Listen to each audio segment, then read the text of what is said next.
চেৰপাং সমূহ ৰাইজক জাতি জনগোষ্ঠী ধৰ্ম নিৰ্বিশেষে আজি এই 33 নং ননাই চেৰপাঙৰ যিটো জয় ভাৰত পাৰ্টিৰ আজি ৰেলী মহাৰেলী হৈ আছে। আমাৰ মহাৰেলীখন বলাৰ পৰা আৰম্ভ কৰি মাজুলী আৰু ভুটিয়াচাং হয় ডিগড়লৈকে যাব আৰু একেবাৰে মাজুলী শেষ হ'ব আৰু পুনৰ তাৰ পৰা ঘূৰি আহি আমাৰ মাজুলী খেলপথাৰত সমাপন হ'ব।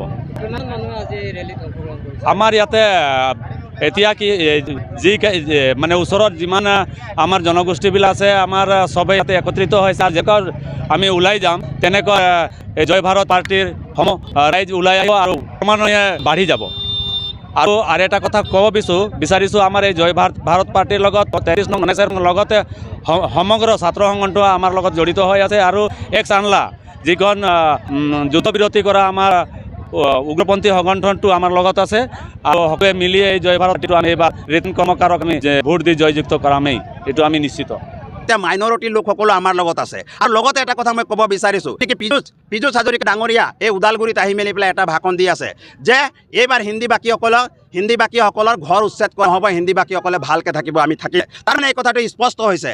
যদি মানে হিন্দী বাকী লোক বা মাৰোৱাৰী হওক বিহাৰী হওক বেংগলী লোকসকলে যদি মানে বিজেপিক ভোট নিদিয়ে তেতিয়াহ'লে তাৰমানে ইয়াত থাকিব নোৱাৰিব। তাৰ কথাটোতো সেইটোৱে কথা হৈছে, সেইকাৰণে এই কথাটো স্পষ্ট কৰিছে।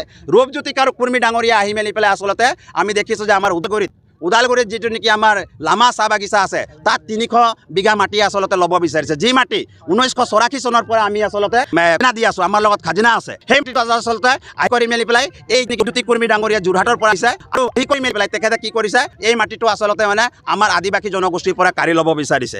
কাঢ়ি লৈ মেলি পেলাই আচলতে এইটো নিজৰ চৰকাৰক মানে আদানী আম্বানী আৰু বাবা ৰামদেৱক দিয়াৰ বুদ্ধি কৰিছে আৰু আমাৰ জয় ভাৰত পাৰ্টিক অপপ্ৰচাৰ চলাইছে। কিন্তু এটা মই কথা কওঁ, ৰূপজ্যোতি কুৰ্মী ডাঙৰীয়া আপোনাৰ সময়ত ইমান উচ্ছেদ চলি আছে, আমাৰ ঘৰৰ ওচৰত উচ্ছেদ চলি গ'ল, 200-300 মিটাৰ উচ্ছেদ চল, আমিয়ে গৈ তাত মাত মাতিলোঁ কিন্তু আপুনি একো নকৰিলে আৰু গৈ পেলাই আমিয়ে ৰক্ষণাবেক্ষণ দিলোঁ আমাৰ আদিবাসী জনগোষ্ঠীবিলাকক, উৰাম চাওতাল তাঁতী যিমান মানুহবিলাকক উচ্ছেদ কৰা হ'ল আমিয়ে গৈ মেলি পেলাই আচলতে ৰক্ষণাবেক্ষণ দিলোঁ। গতিকে এটা কথা আপোনালোকে জানে যে নগালেণ্ড বৰ্ডাৰত তেখেতৰ ঘৰ আছে আৰু নগালেণ্ড বৰ্ডাৰত যেতিয়া ঘৰ আছে তেতিয়া জানে যে এটা যুদ্ধ হৈছিলে, যুদ্ধ মানে নগাৰ লগত এটা আচলতে আদিবাসী এটা মানে অকণমান সংঘৰ্ষ হৈছিলে। সেই সংঘৰ্ষ হওঁতে আমি দেখিবলৈ পালোঁ যে যেতিয়া নেকি নগাই প্ৰায় 1 কিলোমিটাৰ 2 কিলোমিটাৰৰ আগত ফটকাই ফুটালে নে বমেই ফুটালে পিএছক লৈ মেলি পেলাই এনেকুৱা দৌৰ মাৰি আহিলে নহয়, দৌৰ মাৰি আহি গ'ল, মানে একদম তাৰ সাহস নাই ৰাইজৰ কাৰণে কাম কৰিবৰ কাৰণে, দৌৰ মাৰি আহি পেলাই গোলাঘাট জিলাত সোমাই গ'ল তেখেতে আহি মেলি পেলাই। এতিয়া এটা দেখিবলৈ পাইছোঁ যে তাৰ পৰা পলায়ন কৰি মেলি পেলাই আহি বিটিছে।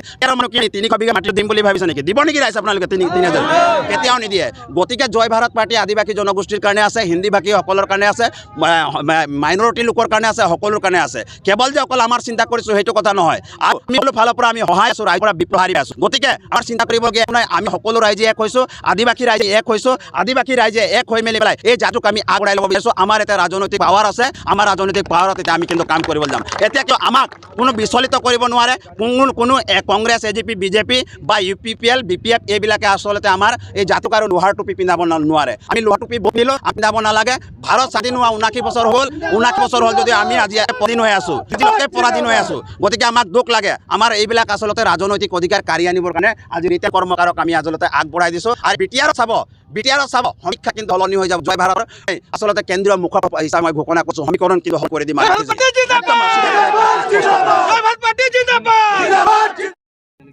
আমাৰ লগত বুজাবুজি আছে, আমি বুজি যাম, এইবিলাক আমাৰ এখেতকে ছাপোৰ্ট কৰি আছে, গোটেইবিলাক প্ৰাৰ্থী আছে, ভিতৰে সকলো আহি মেলি পেলাই আমাৰ ৰিটেন কৰ্মকাৰক ছাপোৰ্ট কৰি আছে, ৰিটেন কৰ্মকাৰক আমাৰ জয় ভাৰত পাৰ্টিক ছাপোৰ্ট কৰি আছে। এইবিলাক আমি বুজি গ'লোঁ, আমি মিলিলোঁ, আমি ভিতৰে চব ভোট আমি অসমীয়া আমাৰ থাকিব আৰু আমি অসমীয়া হয়, আমি অসমীয়া জাতিৰ ৰাজহাড় হয়, ৰাজহাড়।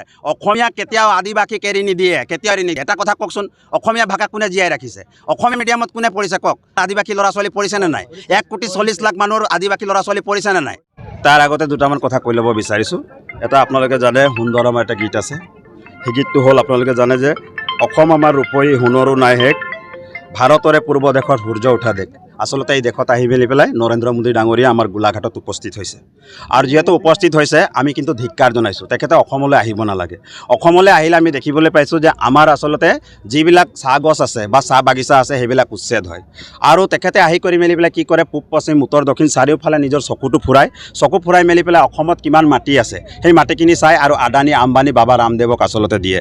এতিয়া আমাৰ তাত অৰ্থাৎ গোলাঘাটত আমি দেখিবলৈ পাইছোঁ যি লেটেকু জান চাহ বাগিচা আছে, ৰজাবাৰী চাহ বাগিচা আছে, তাত মাটি উচ্ছেদ কৰি মেলি পেলাই এটা পথ বনাইছে আৰু সেই পথটোত আমি দেখিবলৈ পাইছোঁ যে নাম দিছে নিমালি নিম আলিবাট নৰেন্দ্ৰ মোদী পথ বুলি মেলি পেলাই দিছে। গতিকে সেই চাহ গছটো উভালি মেলি পেলাই সেইটো ৰাস্তা বনালে আৰু তাত আমি দেখিবলৈ পাইছোঁ 25 বিঘা মাটি আচলতে তাৰ পৰা অধিগ্ৰহণ কৰা হ'ল।